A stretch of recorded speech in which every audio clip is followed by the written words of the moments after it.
Senate Bill 2321. Imagine this. It is a brutal summer day, the grid is close to failing, and power plants and large backup generators are told to run harder than normal so the lights stay on. The trade-off is that people living nearby may get more pollution in the air during those same hours. What the bill says it does. Senate Bill 2321 is meant to help Texas respond faster when the electric grid is under stress. It gives state regulators more room to let generators keep running during an emergency. What it actually does? This means power plants and some large backup generators can go past normal emissions or operating limits during a grid emergency, while the Texas Commission on Environmental Quality decides whether to enforce those limits later. The grid gets more flexibility, but the public does not get the same level of real-time notice or control. Who benefits?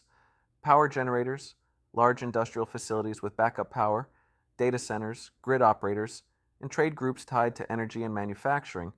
Who pays the price? People living near facilities that may emit more during emergency periods, local communities that do not get real-time transparency, and the public that has to trust after-the-fact reporting instead of immediate oversight. Why it matters. When the state creates an emergency exception, that exception can start being used more often over time. If this becomes routine, Texans could end up with weaker environmental protections during the exact moments when heat, grid stress, and public health risks are already high.